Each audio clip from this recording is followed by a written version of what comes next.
Hello, Amy. We'll give it a little bit here for people to get into the room. Alexandria, I'll be your moderator. So I'll watch the chat for you. Wonderful. Thank you, Cindy. Well, I'm just going to start with a brief introduction. I know that some of you were able to hear Alexandria speak before, but just very briefly, Alexandria Holder is an LGBTQ advocate with a particular focus on transgender in the military.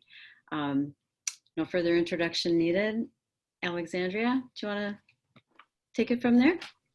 Absolutely. No, everybody, thank you very much for attending. So the presentation today will be on transition in the military, focusing mostly on the United States military and on the Air Force, because that's what service I enlisted in. So I do have a set of PowerPoint slides because the military has trained me extremely well. So pull these up. All right, there we go. So transition in the United States military.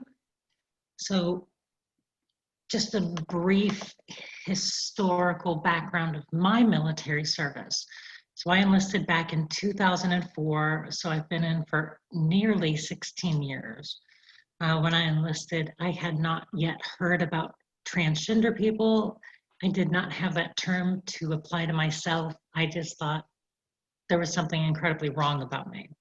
So when I enlisted, I was completely unaware of the policies for it because I didn't know they were applicable to me. It wasn't until I discovered the term, hey, there's transgender. So what does that mean? What does that mean for my military career? That I started to look into the policies regarding transgender service in the military. And I found some very discouraging things at the time. But we will go through some of that history next. So starting off back in the Civil War, probably one of the first documented transgender people, Private Albert Cashier, born Jenny Irene Hodgers, and at 18 years old, he enlisted in the Union Army as part of the 95th Illinois Infantry.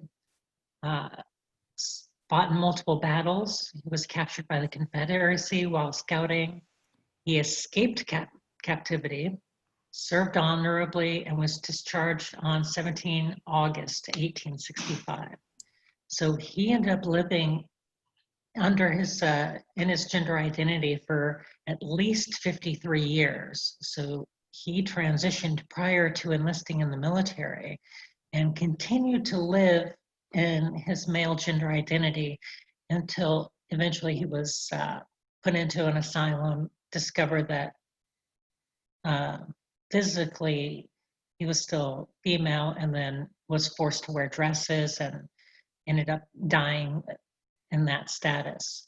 So, you know, kind of a sad ending to his story, but he was definitely a pioneer, and his dedication to his country, his sense of patriotism led him to enlist in the military in a very difficult time for our country. And next we have, in World War II, we have Christine Jorgensen, drafted into the US Army and served during World War II. After being discharged, she ended up going through hormone replacement therapy, ended up having bottom surgery, and was very heavily featured in the media. So at that point, she was able to utilize her fame to advocate for other trans people.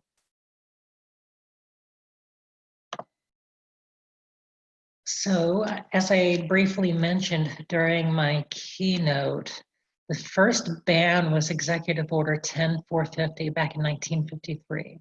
So this was put into effect by President Eisenhower. It's part of the Lavender Scare. It's kind of running parallel to the McCarthy era, the Red Scare, everybody being scared of communists and people infiltrating into the government. So this was used to fire LGBTQ plus Americans from the federal government and to prevent them from military service. They called us security risks. And then shortly after that, Army Regulation 40-501 in 1963, it specifically called out transgender people and called us mentally unfit. And then after that, by the 1980s, a lot of the military medical regulations it more forcefully targeted transgender people by specifying that, hormone replacement therapy was not to be covered for military members. Things like facial feminization surgery, facial masculinization surgery, any sort of bottom surgery, none of those treatments were to be given to military members or veterans, regardless of their honorable service. And then moving on, so a lot of people are familiar with Don't Ask, Don't Tell, which was started in 1993 by President Clinton. So it was a very strange sort of compromise that he kind of came up with. So for Democrats and progressives at the time, they were facing a long history where LGBT Americans were kicked out of the military for being gay. But with this compromise, the goal was to allow people to continue to serve as long as it was not discovered that they were either a lesbian, gay, or bisexual. And this also includes people that pansexual, any other non-heterosexual orientation. So Don't Ask, Don't Tell, discriminatory policy that was sort of a halfway effort to try to keep some LGBT Americans within the military. So finally repealed in 2011, but we're looking at the post Don't Ask, Don't Tell period of time where, the T was kind of left aside. Nobody was really looking at the transgender population within the military. And even that early on, in 2011, we did have advocates that were stepping up, talking to legislators, talking to military leaders, kind of exploring, laying the groundwork for future changes in policy, changes in regulations that would, one day allow open transgender service. But there was a lot of resistance to that because there were concerns about deployability, concerns about mental fitness. So we needed additional backing. So in 2014, the Palm Center actually did a study where they looked at transgender people, the transition process that they go through, and they determined that there was no compelling medical reason for placing limitations on military service by transgender individuals. And then also in 2014, Secretary of Defense Chuck Hagel, he ended up ordering a continual review of transgender policies. So I don't have kind of an insight into what he was thinking or what sort of plan he was trying to set in place, but this continual review allowed us to gather data in order to help further the advocacy work for transgender people in the military. And then there was also the Williams Institute study, which ended up estimating that there were approximately 15,500 people that were currently serving in uniform at the time. And there were over 134,000 veterans that were transgender. So that really highlights the size of the population. When you look at it, 15,000 is kind of a drop in the bucket when you look at the military. You know, we're looking at between enlisted and officer across all the different service branches, we're looking around 2 million or just over. So 15,000 is not a lot, but it is a decent chunk of people because we enlist, we stay in, we build up a lot of expertise. We become experts in our career field. And if all those 15,000 people were to be suddenly removed, that would leave a substantial gap, which would only harm our national defense. So in 2015, we had new Secretary of Defense, Dr. Ashton Carter, and he was incredibly remarkable. So he was asked about transgender service whenever he went on his first tour to Afghanistan. And Lieutenant Commander Jesse Ehrenfeld openly asked him about transgender service. And he replied, I'm very open-minded about it. Otherwise, about what their personal lives and proclivities are, provided they can do what we need them to do for us. That's the important criteria. Are they going to be excellent service members? And I don't think anything but their suitability for service should preclude them.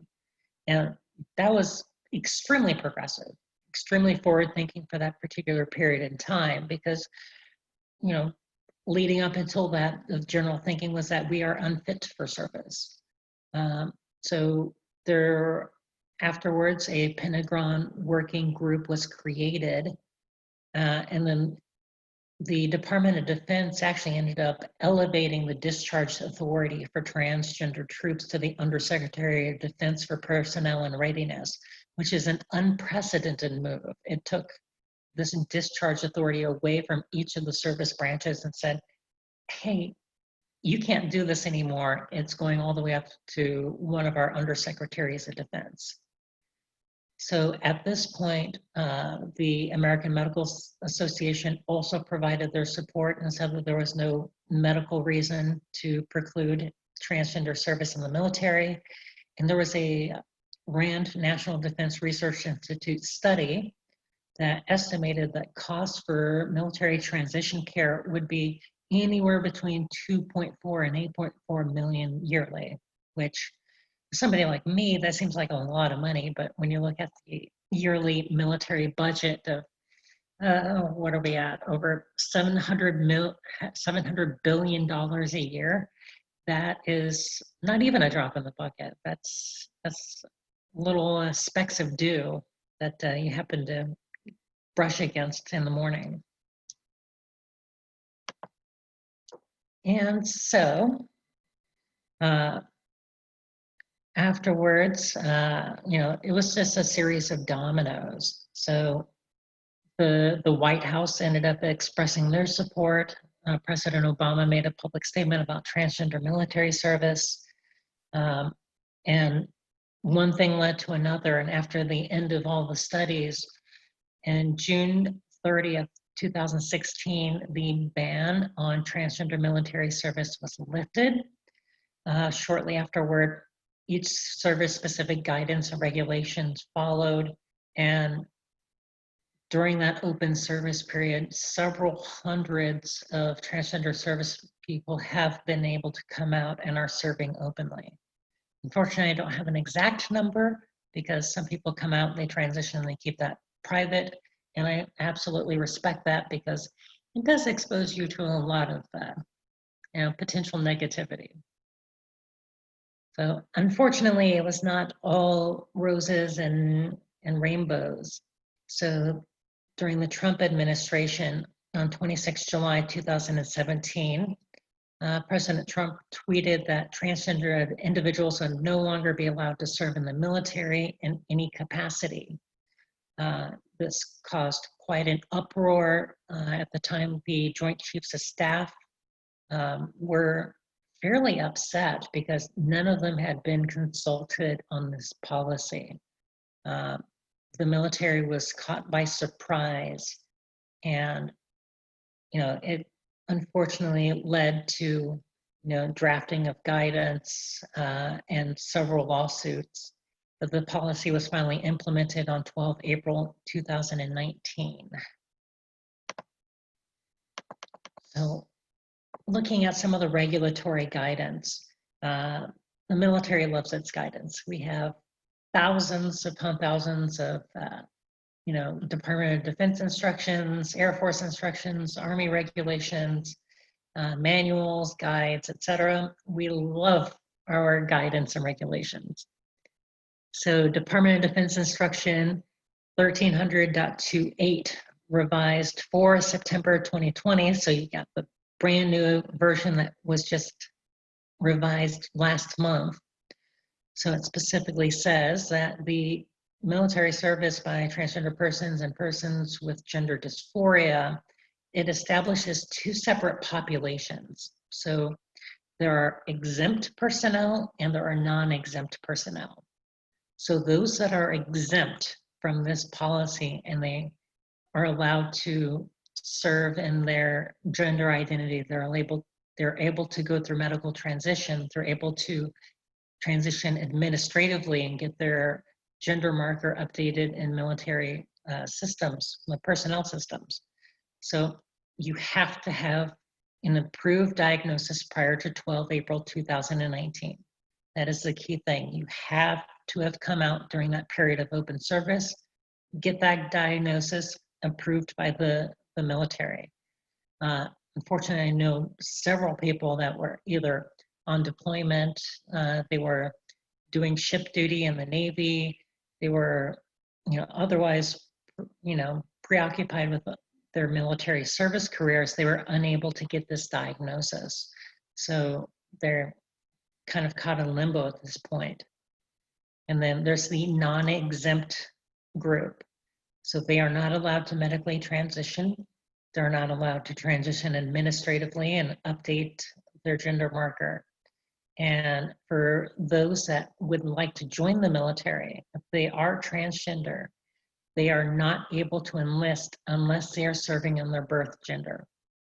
So that is non-negotiable. You have to be serving in your birth gender or you are not allowed to enlist. So this Department of Defense instruction does establish a waiver process, but the waiver process is not very well explained, and it states that each service's secretary, so the highest ranking civilian person in the entire service branch, is allowed to grant waivers. And to date, we have had one granted for the US Navy. So it's been very, very difficult. I know quite a few other people that are going through the process, and they have been finding a lot of resistance depending on what level their waiver gets to.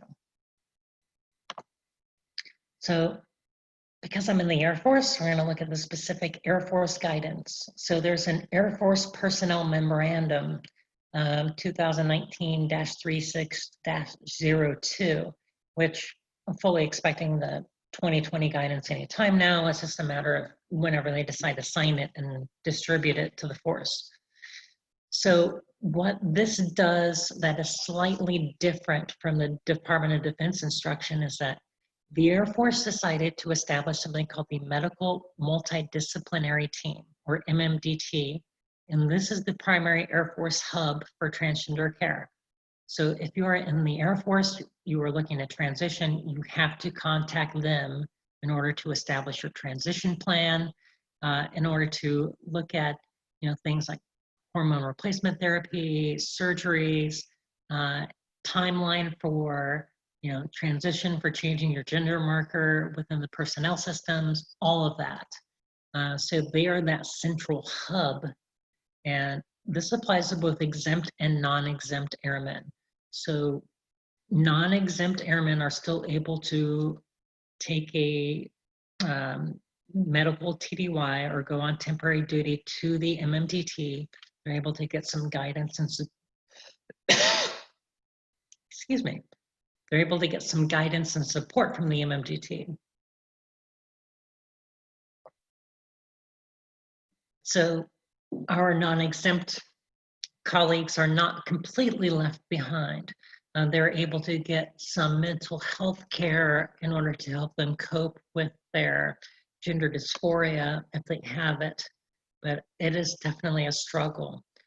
Now, the way that they have the waiver process set up is that once you decide that you cannot serve in uniform in your birth gender and you just decide to start transitioning, you're allowed to do that. You're allowed to go to the MMDT, establish a transition plan. But at that point, you either have to start a waiver, and there's the possibility that that waiver could be denied, or you're going to face pretty much immediate separation. So regardless of what these non-exempt service members choose, it is putting their careers at risk. It's putting their family members at risk. It's erasing their job security. It's damaging their morale. It's been extremely damaging for the transgender population. And even, my cisgender peers, whenever the tweets first came out, they reached out and they offered me support because they didn't fully understand what the policy was going to mean for me. And it lowered their morale as well. It definitely brought a damper onto my office. And, some of the concerns that I've seen from conservatives is that transgender people, they damage the morale of military units, and it can, negatively affect mission accomplishment. These tweets, these discriminatory policies, that's what ended up damaging the morale in our unit. That's what ended up damaging our military effectiveness, because a subsection of the military got singled out and was discriminated against, and it definitely was a fairly negative thing. So my personal observations as I've gone through this military transition, communication is definitely key. I was able to come out to my military chain of command after I came back from a deployment. I sat down with my supervisor and my flight commander, and we had a candid conversation. I said, the policy changed. I'm transgender. I would like to look at transitioning. I'm still going to continue to, put forth my best effort as an airman, as a non-commissioned officer, and I'm hoping to gain your support. And they were completely supportive. My first sergeant and commander at the time, extremely supportive. So that communication is extremely valuable. It also allowed them to know my mental status, make sure that I was mentally, able to continue my duties. And I helped reassure them that, regardless of me being transgender, I was still going to get the job done.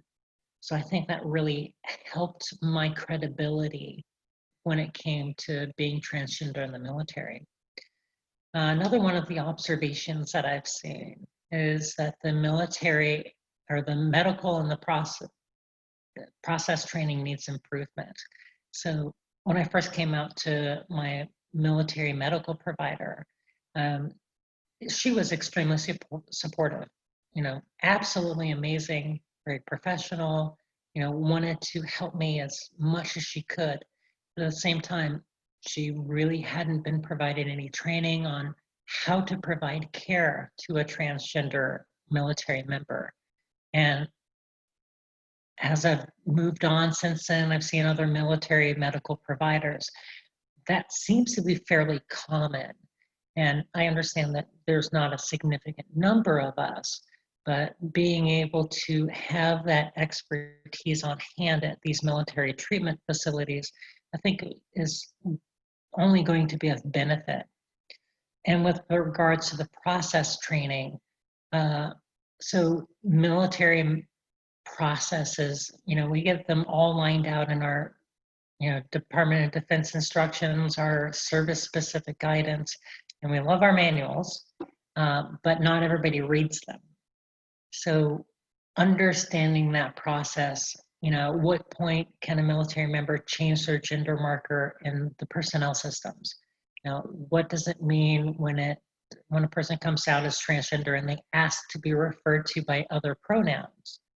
Does that mean that, that their pronouns get updated on military decorations or on official military communications? That sort of guidance is out there, but it's not well advertised, and a lot of people are fairly ignorant regarding it. And then the other thing that I've observed in my time in the military is that generally service members are accepting.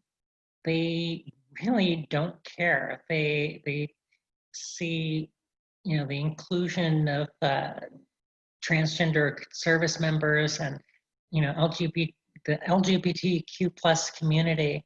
They see the politicization of it. It's been made into a major political battleground, and people in uniform, as long as you can get the job done, they really don't care. It's like, hey, that's what's going on in your personal life. You change your name, cool. You update your pronouns, awesome. Just do your job. And there was a February 2020 DoD study that showed that 66% of military service members support trans people in the military. And it kind of mirrors what came out of a survey last year of the general population in the US that showed 71% of US citizens also support military service by transgender people. So what happens next? So we've got our ban 2.0, and as I mentioned before, there are at least 4 lawsuits in progress that's challenging the ban. As far as what will happen with these lawsuits, nobody quite understands. Eventually, it will probably make its way to the Supreme Court. At that point, it's a matter of what that Supreme Court looks like. So again, it's another political issue. Additionally, there have been several legislative efforts to bring back open service. So for those of you that are familiar with federal politics, there's the yearly National Defense Authorization Act, which kind of sets the spending goals and financing for the military each year. So there have been several legislative efforts to include language in the NDAA that will allow transgender service again.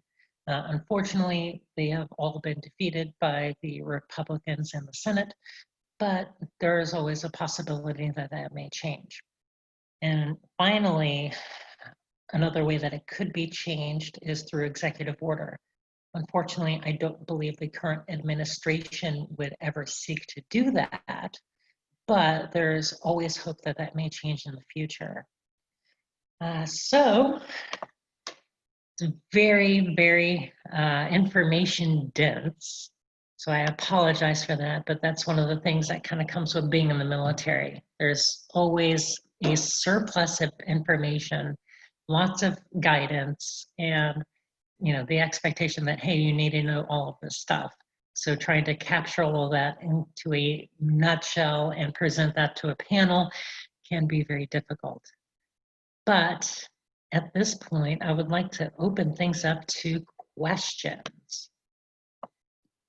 I think that we're a small enough group that if people are comfortable just asking questions, to open up their mic. If you're not comfortable, please put your questions in the chat, and we'll be able to see them pretty easily.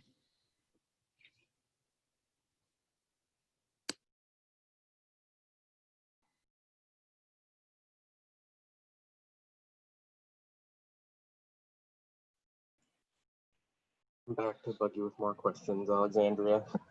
No, that's perfect. I was wondering if you feel like there's any difference depending on the branch of the military for acceptance of people that are transitioning. Absolutely. No, there is definitely a difference between how each service branch went through the open service policy and applied it. Surprisingly, from a guidance standpoint, the Army kind of led the way. They were very progressive when it came to updating their rules and regulations, and they ended up distributing authority for things like changing your gender marker down to a fairly low level. I believe it's down to the battalion commander, which usually I think it's a colonel or a one-star general. So that's fairly low.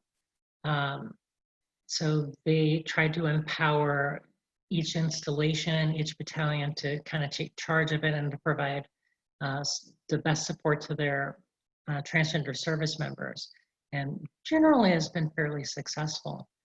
The Navy has also been fairly good about it. They also kind of followed what the Army did as far as delegating authority and, allowing the lowest possible level to take charge of that transition and to facilitate it. The Air Force kind of lagged a little bit. I don't know, what happened at the Pentagon regarding that, but when it came time to updating, service specific guidance, they were kind of behind, and um, they established that central authority, the MMDT, to kind of lead everybody's transition, and that has its benefits and its deficits. So it's good because it kind of concentrates a lot of expertise in one location. You're able to call them if you've got questions about transgender related care. It's provided to medical providers, it's provided to commanders, so that they can provide the best support to their transgender service members as possible. Unfortunately, it's a very small group. Numbers have fluctuated between one person and three people. So it has not been supported as well as it could be by the Air Force. It's very difficult to get in contact with them sometimes. That's why they recommend using their email box. But it's putting a lot of responsibility for, I want to approximate probably 3,000 or 4,000 airmen in the Air Force, to have three people kind of guide their transition. It's a lot of responsibility for three people. And then the Marines, a lot of that, they've had some struggles, but part of that is culture. So the Marine culture, they highly value masculinity. It's why they've had a lot of struggles accepting, women in the ranks, accepting women in combat roles. They're looking at trying to implement co-ed basic training. And there are a lot of people that are upset and dragging their feet on it. And it's fighting that culture that I think really, keeps the Marine Corps from being as progressive as they can be. Because when there's something that the Marines want to do, they are on it like lightning. They are super fast. They are very effective. They can get the job done. But if there's something that they don't want to do, they drag their feet and they kick and scream and they get upset about it. There's a question here stating over 30 of the 30% who are not supportive in the military, was there bullying, or what is the culture like now? So in the military, the current EO policy, equal opportunity policy, states that gender identity is a protected class within the military. So luckily, those protections are in place, and most military members are fairly well aware of that. There has been some discrimination via social media that I'm aware of, some general comments, but for the most part, for those that don't agree with open transgender service, they tend to keep those thoughts to themselves. The general public, on the other hand, there's a lot more vocal people that are against open transgender service. And I've seen that firsthand where there's, so after after I made a media appearance, ended up getting picked up by conservative outlet Breitbart, and I got harassed by them. And honestly, I think that if you get harassed by Breitbart, you're doing something right. But at the same time, there's a lot of people that, they read Breitbart every day. They believe all of the things that come out of that conservative media, and a portion of the US population is going to be following that. So it's going to take some time to change that culture. And I think having good representation will help that. So I'm excited to see additional transgender, actors, actresses in film, on television, making media appearances, politicians. There are a record number of transgender politicians. There's that Sarah McBride in Delaware is running for the Delaware Congress. So absolutely phenomenal to see more representation. I think that will help change the culture here in the US. I agree. I attended the Victory Fund conference last fall, and it was just phenomenal to see the amount of people that are running for office, queer people in general, but I was really buoyed by the number of transgender individuals that are running for public office or working behind the scenes to make sure that change is happening. So you're absolutely right. There's another, let's see here. I missed much of your talk because I was on the North Dakota Public Health Hotline today. So maybe you spoke about this already, but what would you recommend is one action step that a non-military based ally could take to support people who are transgender, either in the military specifically or just in general? So this really depends on what resources you have available. Because some people are very introverted, some are more extroverted, some people are, willing to be public about their support, others not so much. And so depending on your comfort level, there are things you can do, such as sharing trans positive articles on social media. There are things like contacting legislators from the local level, through the state level, through the federal level. Those messages, they are received, and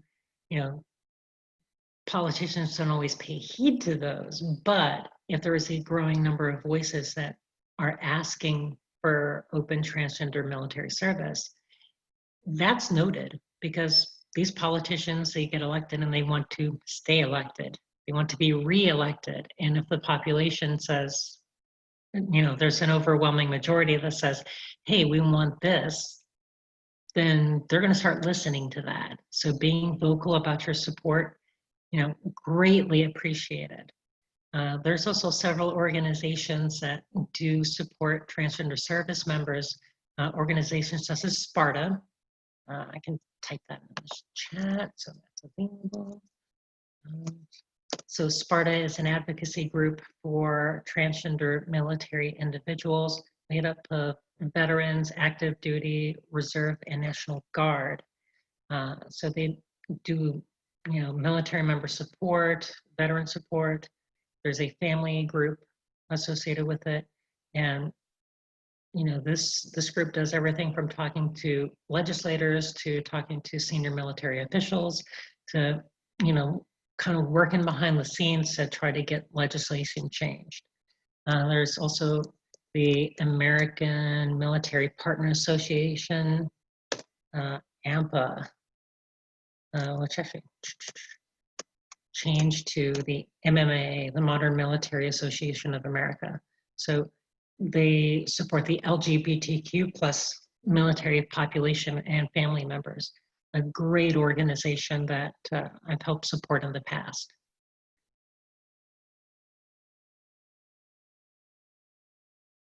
There's a question here about does the military medical services include transition capability?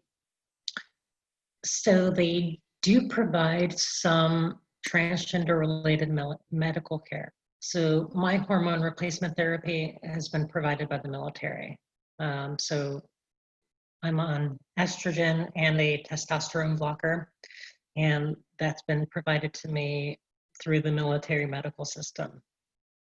So that's, I'm not sure how much it costs the military, but that's about $30 a month or so. And then there's other care. So depending on availability of surgeons, if there are openings for certain surgical procedures, they are able to provide certain things like minor facial feminization surgery, but that's provided as a, as an as open basis. And if the doctor has availability and there's nothing else on the docket, and if they have all the equipment already, and the stars really have to align for something like that to happen. But our military medical doctors do need training on various procedures, and this is one way to receive that training. So it does provide a benefit to the military medical system.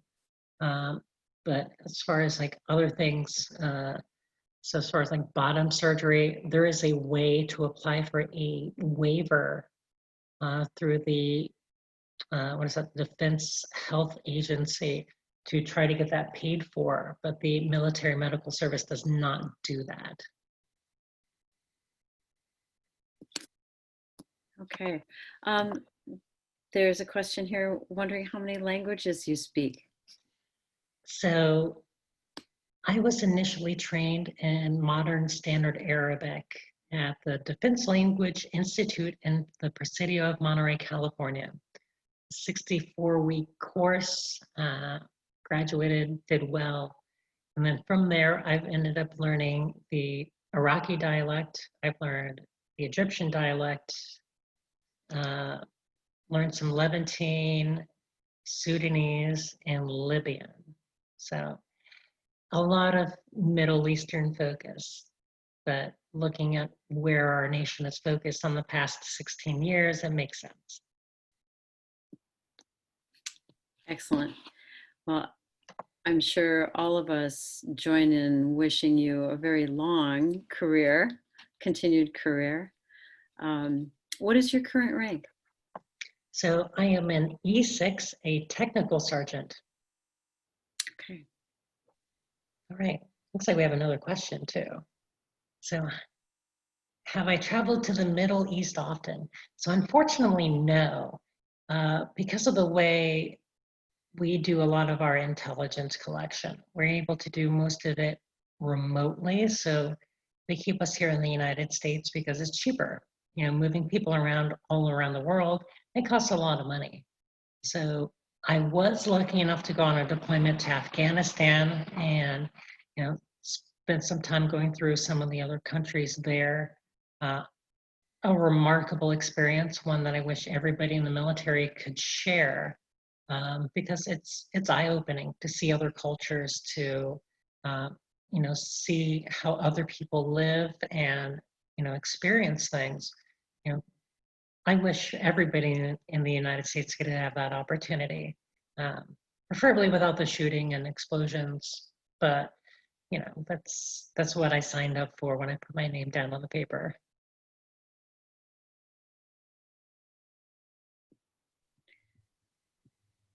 There's another. Ooh, good one. So what advice would I give to someone considering transitioning in a typically conservative career field? So yes, there are career fields that are more liberal and career fields that are more conservative. So you're looking at the more liberal ones. Intelligence. Intelligence is typically very liberal. Communications tends to be fairly liberal. Medical can be liberal, but then you look at things like maintenance and transportation and security forces, military, police, infantry, a lot of the career fields where you would imagine that there's a more masculine focused culture. They tend to be a little bit more resistant when it comes to topics like diversity.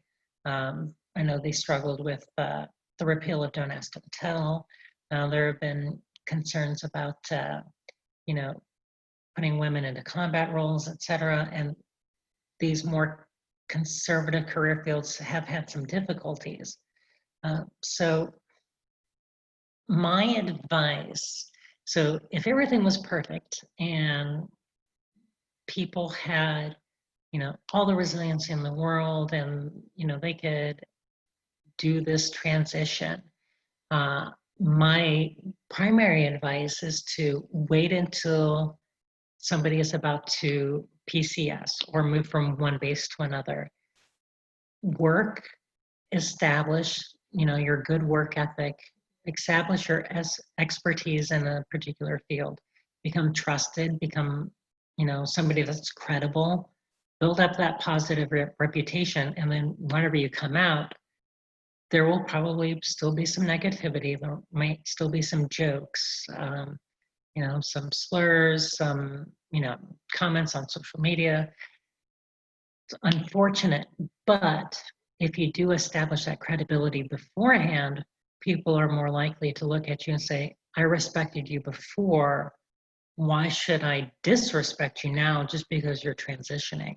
And I think that's one of the things that helped me through my transition was that I stayed at Fort Meade for 13 years. So I was able to build up that reputation. I built up that credibility, and it made that transition that much smoother.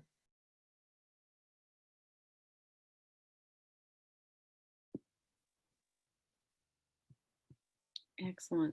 Does anyone have any additional questions? We've got a couple minutes left before we will head back into the main room.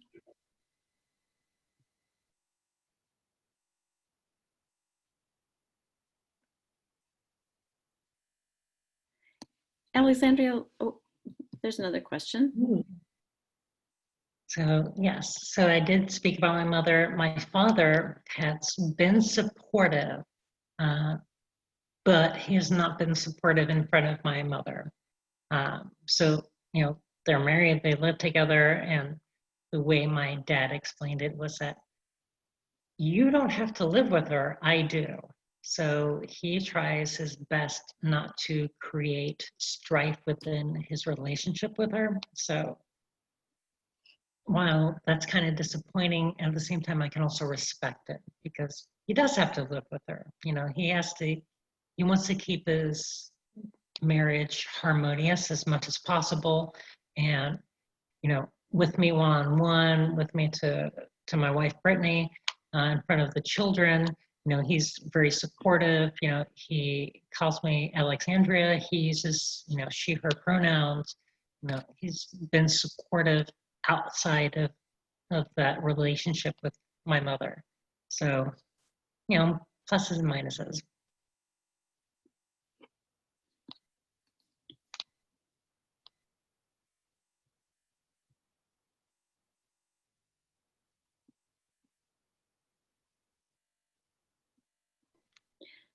Do you expect that you will stay in the area that you're working now, or where do you see your career going from here forward? Oh my goodness, I have no idea. So I am currently in California performing instructor duty. So I am teaching new airmen, soldiers, sailors, Marines how to speak Arabic. So, I'm finally able to give back to the community that's given me so much. But this is a 3-year controlled tour. So at the end of 3 years, I have to move somewhere else. And a lot of that just really depends on availability and where the military needs me. So I have no idea.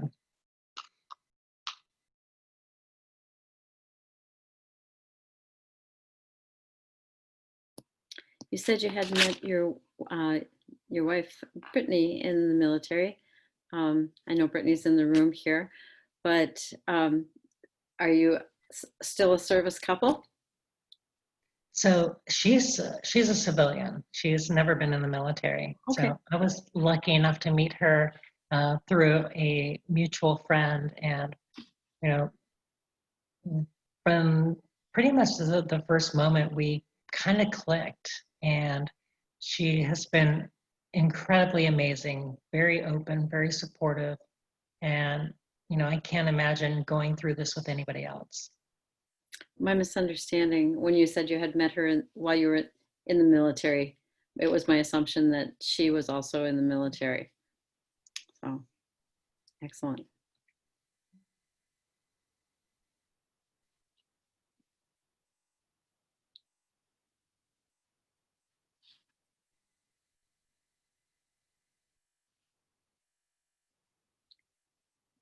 We've got about 5 minutes left. If no one has any more questions for Alexandria, we can go back to the main room.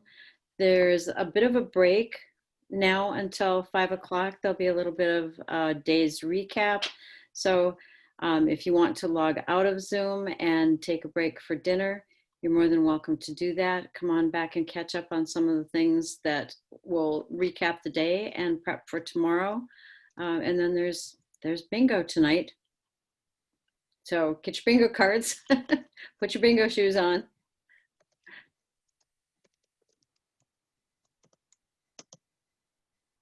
Thank you, Alexandria, very much. All right, thank you. No, I greatly appreciate this opportunity, and I like giving back, being able to support the LGBTQ plus community in any way that I can. This really helps give me some fulfillment in my life. Thank you. Thank you.